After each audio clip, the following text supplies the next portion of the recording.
everybody, my name is Markiplier and welcome to Five Nights at Freddy's, an indie horror game that you guys suggested en masse, and I saw that Yamimash played it and he said it was really, really good. Without further ado, I vote we go ahead and just dive on into the stream and get this moving along, because there's some cool stuff to show you. Starting with a man that you may know very well. If you've joined us for our Into the Light streams, you've seen him in action before and played his content as well during that time. Associate designer here at Bungie, Noah Lee. How's it going, Noah? Yeah, great, Andy. Thanks for the introduction. I'm very excited to show off this Act 2 activity. I don't want to spoil too much. We'll get into it. Yeah. But I'm excited, so hopefully players will be excited too when we show it off. We are returning to an activity that's been reprised from the Destiny 1 days. Absolutely. Noah, can you tell us what we're getting into here? You know, you said returning. I'd like to say this activity was reimagined. Yeah. Instead of it being the Prison of Elders from Destiny 1, this is now a Tomb of Elders. This activity specifically is Contest of Elders, actually. Now, I'm going to want the fire team to hold up a little bit because I want to describe it a little bit for the audience. Excellent. Like you said about factions, in the old Prison of Elders, it was the Fallen, the Cabal, the Hive, the Vex. Okay. We don't have the Vex anymore. Instead, it's the Dread now, being led by some Taken forces. Very cool. Instead of the regular Cabal, we have the Shadow Legion. Instead of normal Hive, we have the Lucent Hive, and we have the Revenant Scorn instead of the Fallen. So we kind of changed up all the races, and you'll be able to see it's really apparent when you go to their arenas. And why is he here? He lost. I kind of wanted to talk about one more thing in terms of how this activity is structured. Yeah. I'd say it's very close to Riven's Lair. For those who remembered, Riven's Lair, you kind of had a trap room, then an encounter, then another trap room, then a boss. And this is slightly more action focused, so we have, as we saw, that cryopod encounter first, then you'll have a faction encounter. It'll take you to a random arena throughout the prison. It's still shaped like the spokes, like in the original Prison of Elders.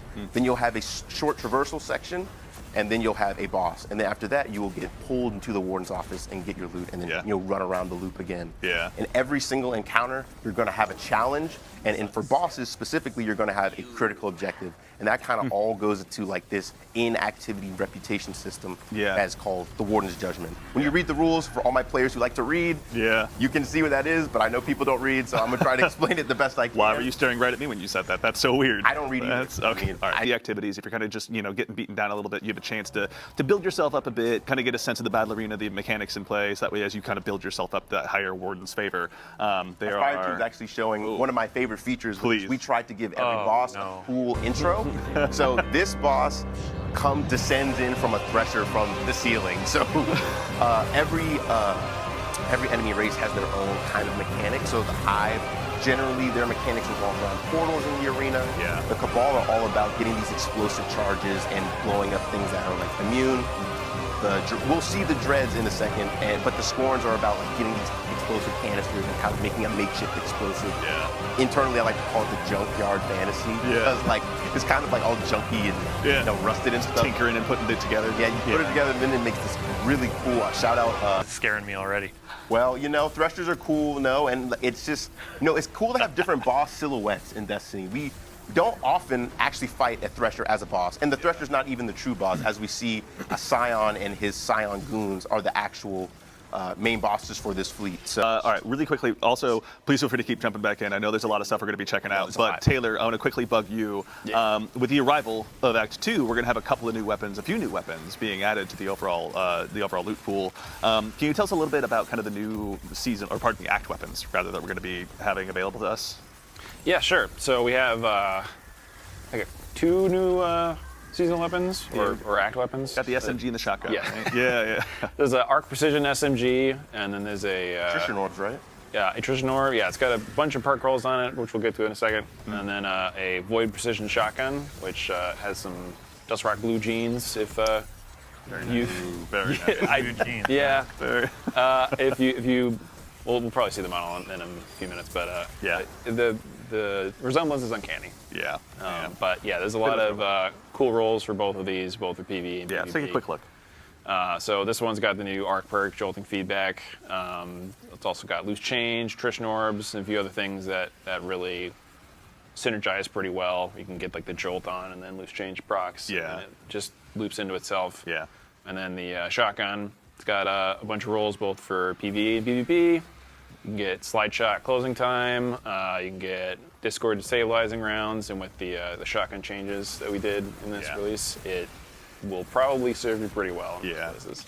Having dusted off my 7th Seraph CQC, I want to say thank you for those classic. changes, honestly. Yeah, never gets old. It's nice how such a small change can actually make a pretty big difference. Yeah, Especially when it's seriously. not even more damage. Yeah, there's also one of the reprised ones as well that I'm personally pretty excited about from Season of the Splicer coming back. Grid Skipper. Yes. Grid Go, skipper. yeah, so go ahead. Yeah, I have a very personal connection to this gun, so it was like one of my favorite things. I actually worked on helped work on the original set of these when they first came out. But I did the rolls on these. Let's take a quick It's look. got some classics from the past, but also some new rolls. Also, it's got a lot of options for both PvE and PvP. Get some Zen Moment Headseeker for PvP, would probably be pretty nice. That's what I'm going to be going for. My original classic roll was Killing Wind Multi-Kill Clip, which with the new Splice Origin will work pretty well. Yeah, so for with the context, past, talking about if you could have one weapon made a replica, what would you want? A bunch of other people said exotic, and I was the guy that said Grid Skipper. I mean, it's a great answer. I love Correct this gun. choice. Yeah, honestly, yeah. There's no wrong choice in theirs, but yours was very correct. Let's be very clear. Stay the line, Bart! Yeah, let's see here.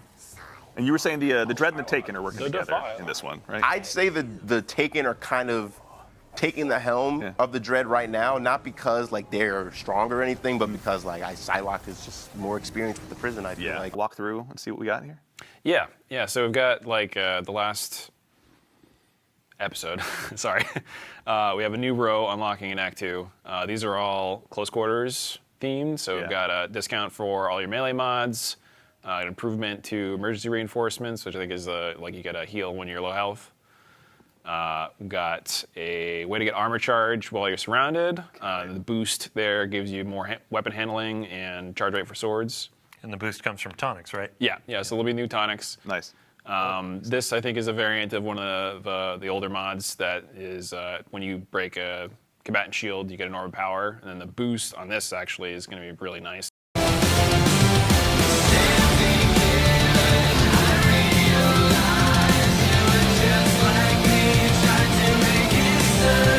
But Dylan, I want to turn my attention solely to you. In addition to the cool content being added, you've got some notes prepared, I see. We've got some cool stuff to go ahead. Have notes. There it is. All right, everyone, get your memes going. We sorry, have got Dado. some cool stuff arriving in the form of, let's go ahead and start from the top. We're doing a partnership with Street Fighter coming up. Can you tell us a little bit about the cool stuff that we're going to have available through that partnership? Maybe. All right, well, what if I ask please, may you tell us?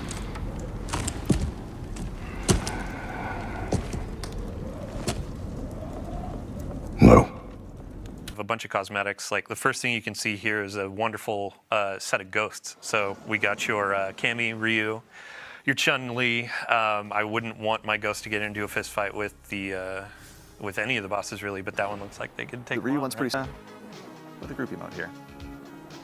This one's I love the Time to head. fight. The health bars are so good.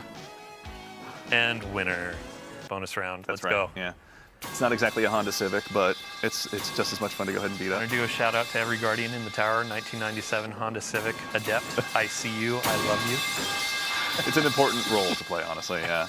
With the arrival of Act 3, shortly after the arrival or right when it launches, we'll defer that to a twit to make sure we get that date spot on. There's going to be a new exotic weapon quest arriving as well, and with it, a new exotic shotgun as well that we're going to actually take a look at here today. Now, the name of the quest we're not going to spoil for you because it has some story implications, but Taylor, I'd love to put you on the spot real quick. Can you tell us a little bit about what we're looking at here? Yeah, so this is Slayer's Fang. It's a pretty unique slug shotgun. Where it fires a single slug round that once it impacts a target or a surface, like environment, the slug shatters in a bunch of secondary projectiles. Okay. Very nice. It's also got a pretty unique reload Yeah. for a shotgun. Crystal in that? Yeah, it's like a small void crystal. Like I think the theme is like the projectiles are like hitting the surface and they shatter into bits. Yeah. We went down as a squad of 9. We're turned into void crystals and are now in an exotic weapon. Hey, I mean, we Turn everything and everyone into weapons around here. It's like- comes guns or bullets or Yeah. something. A worm. but, a very sassy worm yeah, at that. But also fully reloads the gun with the reload. I was gonna ask. It's not shell by shell. yeah, was it the whole? So it's the whole magazine up front, not necessarily. Okay. I can already, I'm already mentally trying to build this into as many loadouts as I possibly can. Yeah. In the meantime, make sure to go ahead and follow us at Destiny the Game on Twitter, Facebook, really your platform of choice. And otherwise, take care of yourselves, take care of each other, and we'll see you all Starside.